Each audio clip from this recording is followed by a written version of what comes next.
Good morning. How do you do? Well, it is our winter and it is dark at 6:38. It is. There's nothing I can do about that. Yeah.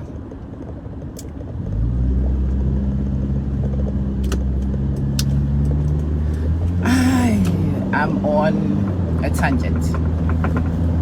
Let me give you the disclaimers before we get started. I get a lot of people who get triggered by these videos. To be honest, if you're triggered, I'm triggered. And I'm making these videos because I'm triggered. So if you watch me, chances are you will be triggered too, especially if you come from a similar domain to me. Yeah? Today, what I'm about to discuss is quite fundamental. It cuts against a lot of things that you were taught, a lot of things you've known for a long time. Well, let me speak for myself. A lot of things I've known for myself for a long time. So I was taught to survive. Okay? I am a survivor. But you see, it took me a long time to see that surviving and thriving might be mutually exclusive sometimes. Yeah. Surviving and thriving, they get in each other's way. The things that help you to survive are fear. Fear helps you to cut back on certain things, to restrict certain things, to be mindful of certain things. And the whole purpose of fear is to help you survive. It contains you, it cages you. It keeps you, hopefully, on the side of logic. And logic itself is here for survival. It took me a long time to find that logic is not necessary for thriving. The people who have thrived, the ones whose stories are out there, when you read their stories, there is no logic. There is no common sense. Find me the logic in emptying your bank account to the last 10 euro. To go take a chance on something that has not given you any guarantee. Find me the logic. Find me that logic which makes you homeless, so that you need to return to family members to go sleep on their couch, and you do so for months. Find me that logic. Find me the logic that makes you the laughing stock. You left home, you couldn't hack it, and you are back home. Find me the logic. And let me also tell you that this is the story of many millionaires, many billionaires. It took me a long time to find that I would need to stop being logical. That being logical, and I am very logical, me. I am a very logical person. Being very logical, being methodical in my thinking.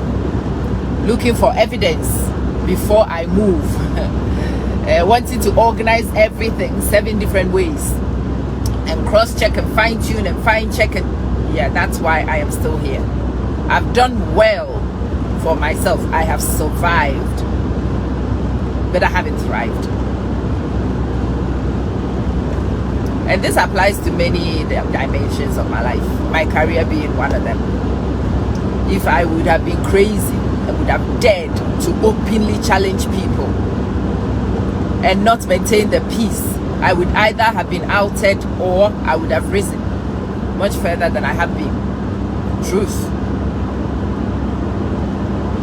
If I would have been more aggressive in protecting my intellectual property, in claiming what was legitimately mine, in not wanting to maintain the peace, oh, I'd be long gone. If I had been clinical in chasing opportunities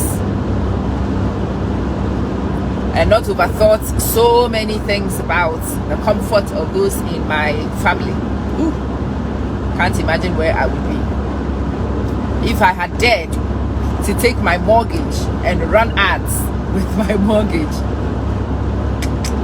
I would be making sales, crazy sales. But I have not dared. Why haven't I dared? Because I like to self-preserve. I want to survive in a nice warm bed. I want to survive having paid my bills. I want to survive, and I have survived. I have survived. I've been petrified. Yes, I've been all those things, but I have survived. And in fact, please know that the way I have survived I'm very proud of the survival. I have done well for myself, but I could have done so much more. Yeah, if I had thrived and not survived, I could have done so much more. And why have I survived and not thrived? I have not had the nerve to do some things. To thrive requires bravado, sometimes madness. As I said, emptying your bank account to do some of the things I've just described for you is pure madness. No, sensible people don't do that. No.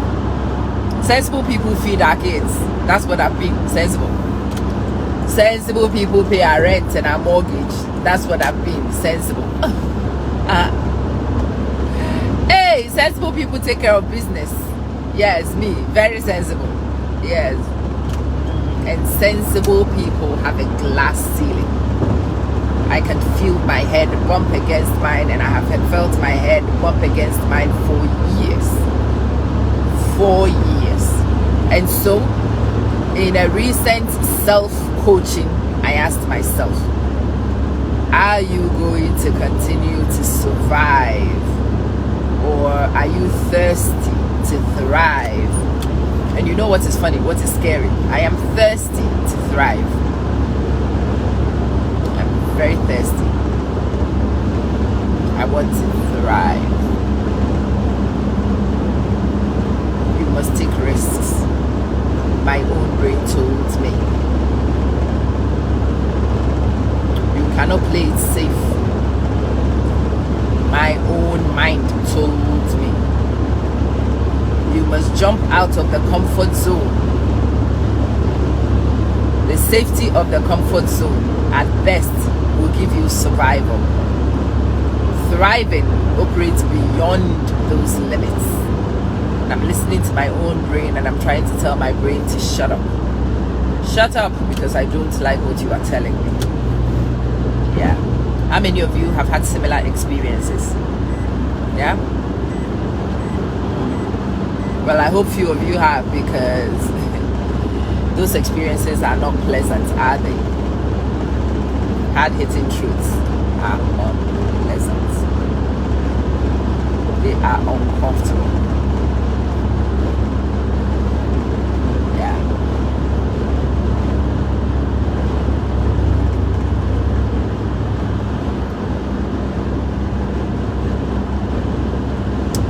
Yeah.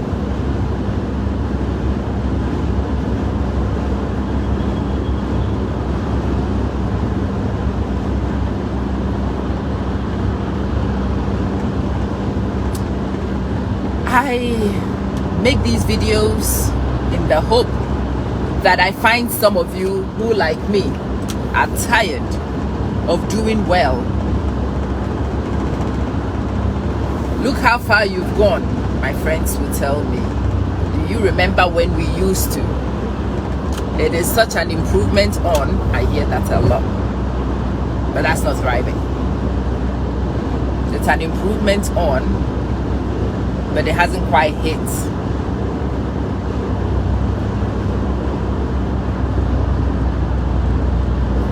Who was asking me yesterday? I think it was one of my sisters-in-law who was jokingly asking my husband, because yesterday my daughter left and we were driving home on our own again. And so the conversation comes about almost at the end of this road, and she says, what are you people going to do with your money? My first response was thrive. Thrive, live well. Not survive. Move to the position where you do what pleases you, what serves you, what makes you feel good. Meet my emotional needs. That's what my money will be doing. Yeah. Find me actualization. That is what my money and time will do when these children are settled. And again, I want to make a disclaimer here. You have to listen to me very carefully. I am able to reflect like this and come to some of these conclusions because of where I am in life. I am not a young mother. I am almost done with my responsible phase. I have survived for years and done well surviving. And so now I can sit here and I can talk nonsense about wanting to thrive and being sick of survival. Yeah, you must move and get into survival enough to be sick of survival. I must say that to you, because I also hear people who come at it straight away. You haven't even learned to survive. You throw everything out. You jump from take your time. There is a time and there is a season for certain things. There are some things that happen to you in seasons. So please understand your seasons and your times. And do not find yourself pressurized into situations that may actually be detrimental. It is my moral obligation to put that disclaimer in, because I also get that. I'm emptying my bank account too. Okay, you might just do, but honey, you might be homeless. Women like me are able to make statements like this sometimes because of, so it's important. It took me a while to understand this responsibility. So yeah, I can talk a lot of nonsense. Right now, what I need is to find a buyer for one home I want to put on the market. My game changes. I'm almost done paying my mortgage. The game changes. Sometimes I can sit in places and tell you that I want to take a gap year for 2 years and not work. I might be in a position to do so very soon. So you must listen to these things, and you must always situate it in your context. And you must find what is applicable in your context. Have you thrived? Have you survived for an extended period of time? Have you nailed survival? Then maybe thriving is a good next task. We sit here and we regret survival. Yeah, I know it's foolishness to some of you, because it actually is. I'm sat here regretting taking the safe option. You can only talk nonsense like that within the comfort and security of safety. So let me not be irresponsible and make these statements without putting the retainers and the context and disclaimers in. Yeah, I regret safety because I live in it. And now I want to jump from safety and go live dangerously. Yeah. There is a time and place for you to be able to make statements like that without it being irresponsible and jeopardizing your well-being. So let's put that right out here. But with the disclaimers in place, let me move on to what I want to say to you. In order to thrive, you must be brave. In order to thrive, you must throw caution to the wind. And throwing caution to the wind is not a hallmark for survival.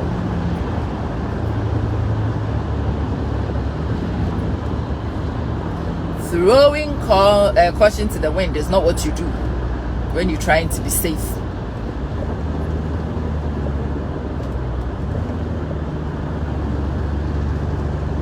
When you're trying to be safe, you put safety parameters in.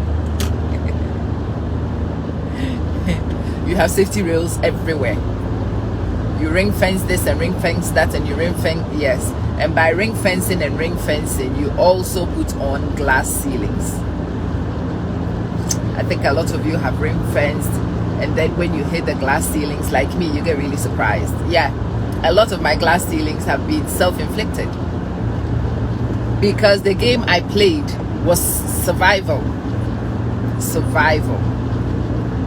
But when thriving becomes the aspiration, you need to recognize that your guardrails will also become containers.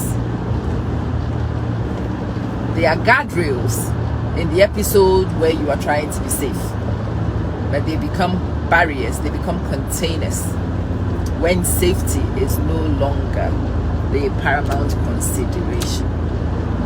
I've had plenty of time to think about a lot of things that I have put in place in my own life, and I have been saddened to realize that I have not been able to accelerate, catapult out in a lot of situations because of those parameters that I self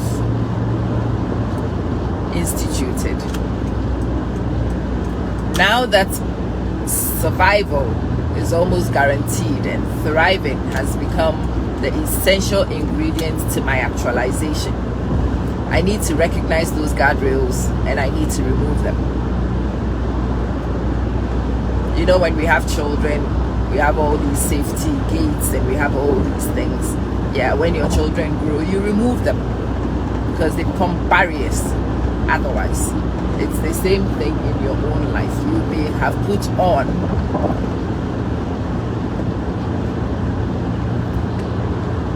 supporters.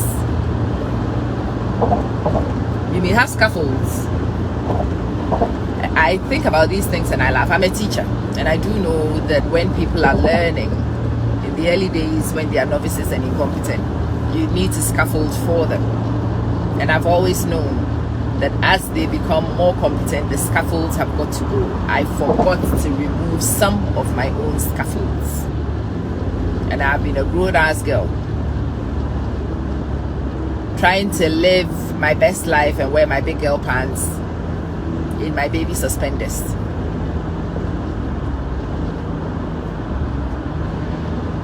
I have never seen a pro skier ski with a penguin. A pro ice skater skate with a penguin. Penguins are for people like me, useless, incompetent skaters. We do penguins. And even us, as we become competent, somebody needs to yank the bloody penguin from your hand. Because if it's not removed, if a scaffold is not removed in time, it begins to breed fear and it becomes a limit. That's what I'm saying to you. The scaffolds you put in when you were fighting for survival will become limits to your thrive. They will become limits. They are containers. They are restraints. They were not intended to be. They had an alternative purpose, and they probably served that purpose right. Overthinking is such a retainer. Over-processing. When you are broke, you need to think about every penny. When you are skint, you've got to budget tightly.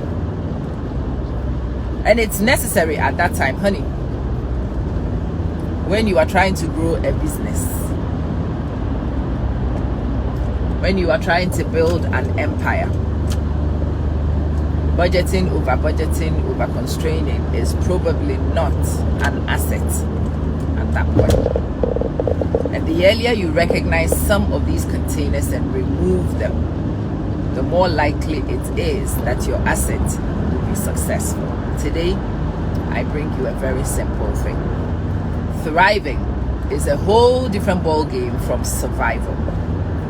If, like me, you've played the survival game for so long, you've become an expert at survival. A survival expert is a disaster for thriving.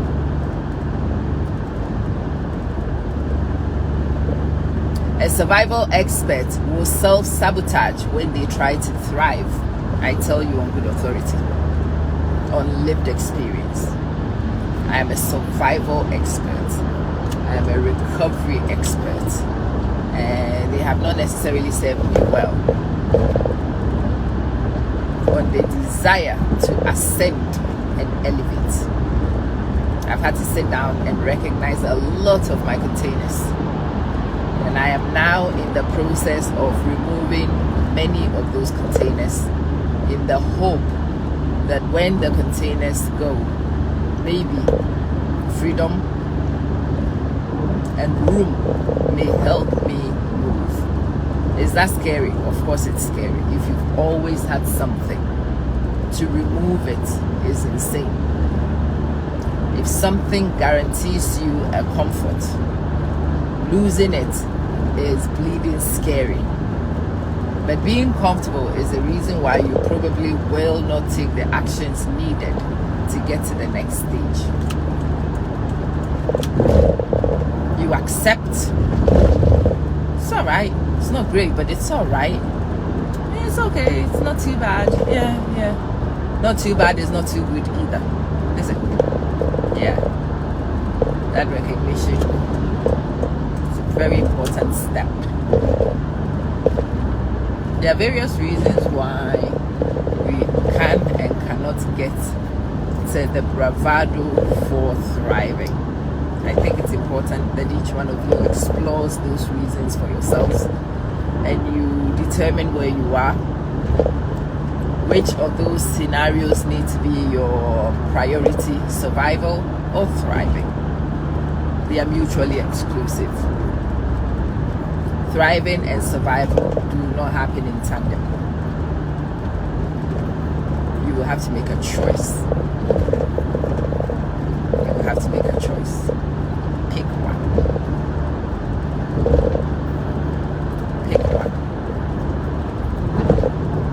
And when you pick thriving, know that the comfort of survival will be removed. Be prepared. Adversity teaches you a lot. One of the things that has taught me the most recently is the phase we are in with our children in university. The children are in uni. Uni is expensive. Our money is overcommitted with the children. I am in the red. And I am one who is a control freak. So I do not want to see negative balances. When I haven't cleared things off my table, I obsess. I'm a control freak, and that is one of the worst possibilities for me. Well, it's been my reality the last 2 years in particular. The first year when the first child went to uni, at the time I thought we were experiencing financial difficulty. I hadn't got the foggiest what financial was, never mind difficulty. The second child joined, and now we are maintaining 3 households, flying 2 people 3 times a year. We sponsor the children, we pay for everything, tuition, accommodation, pocket money, we do. And I know some of you do have your own ideals of how to raise children. I respect yours, they are not mine. I want to give my children some comfort and some security. I do. It's a choice I've made. I'm happy with that. Yeah, my parents gave me some of those comforts, and I can't tell you how valuable those have become to me as I have aged. This life is long. It's punishing enough. If somebody can delay the brutal engagement with this life for you somewhat, they would have done you a favor, and I'm willing to do that favor for them. That's a choice we've made.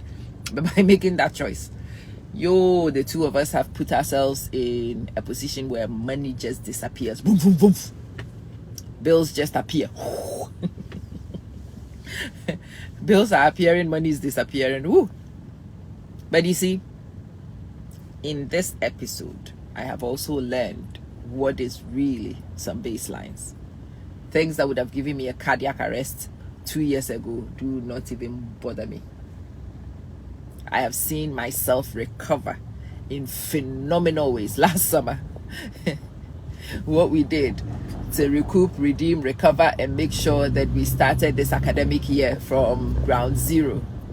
Crazy. But you see, in that episode where you need to learn, redeem, recoup, recover, you learn quite a lot of things about you and your character. I am made of nails. I've known that for a while. I forgot it in the comfort of survival.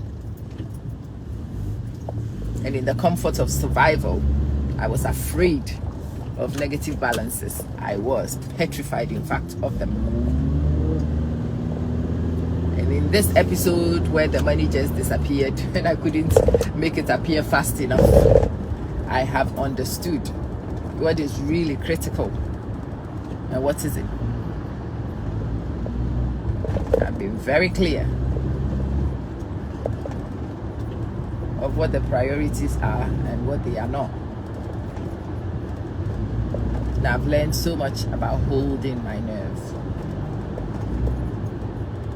I found my balls of steel under a lot of dust. But yeah, that dust came about from comfort and safety and security. You go soft when things go well.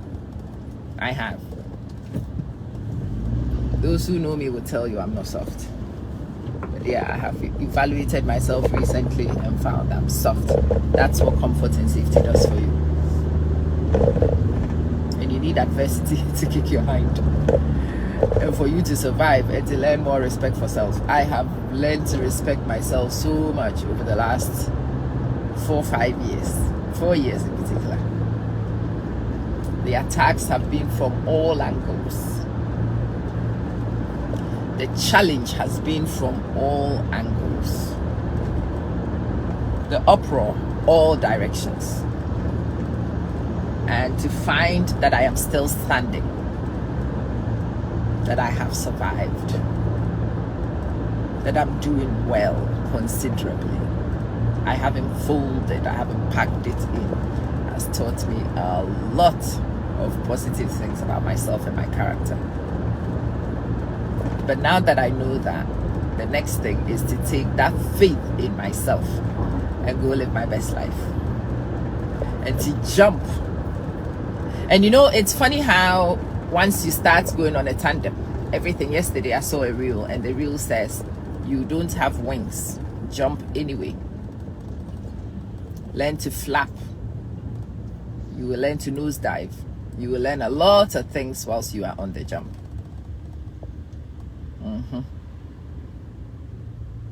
You will have to figure it out because you don't have an option. Yeah, jump in the sea. There's a friend of mine who doesn't swim. They ended up in a situation and she swam to shore. She has never swum.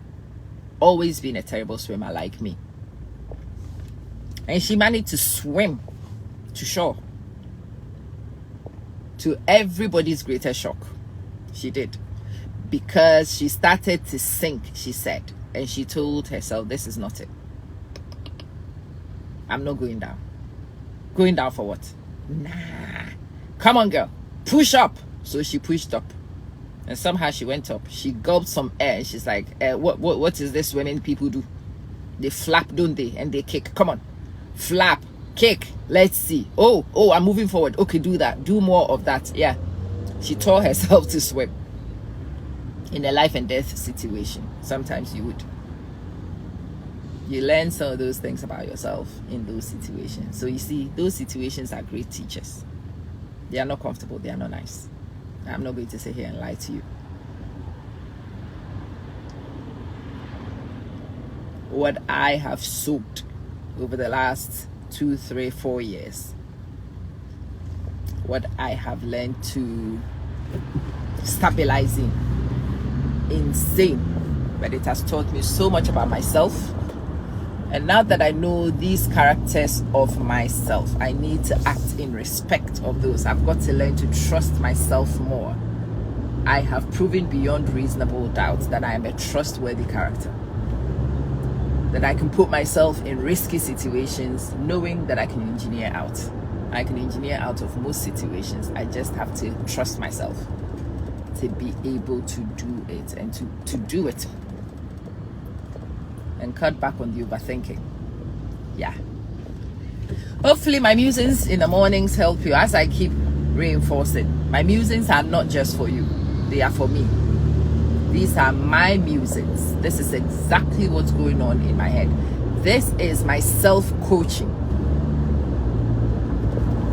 This is what I tell myself to get me to stay on the straight and narrow for me. The themes you are hearing are relevant to me. I need to move from survival to thriving. And I need to psych myself, to convince myself that I'm ready to jump. I've seen enough evidence in my character, and so the nuances are all from my reflection of myself and my experiences. Who else can I cite here? I mean, Emma, why do you talk about yourself all the time? Who else can I talk about? Who else's life do I know better than mine? If you get bored of listening to me drone on about me, then you know what to do. But if you are lucky, and I'm lucky, and what I drone on about resonates, if it's in line with what you are thinking or what you need to think, then welcome. Hopefully you are able to take some of these musings and apply them, and when you do, please be kind to all of us and share. Let us know which of those conversations hit you. I get that a lot. I was so triggered by what you did this morning. Yeah, I'm triggered. I keep telling you, I'm not trying to trigger you. I'm triggered. So if it triggers me, it probably will trigger you. I cannot sit here and pretend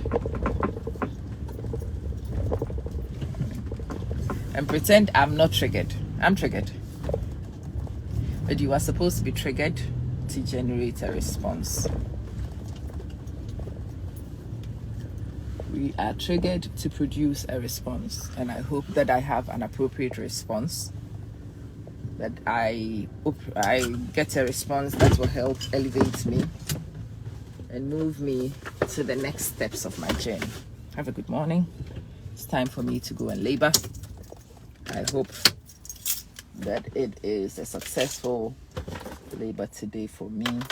Pray for me that today the Lord is kind.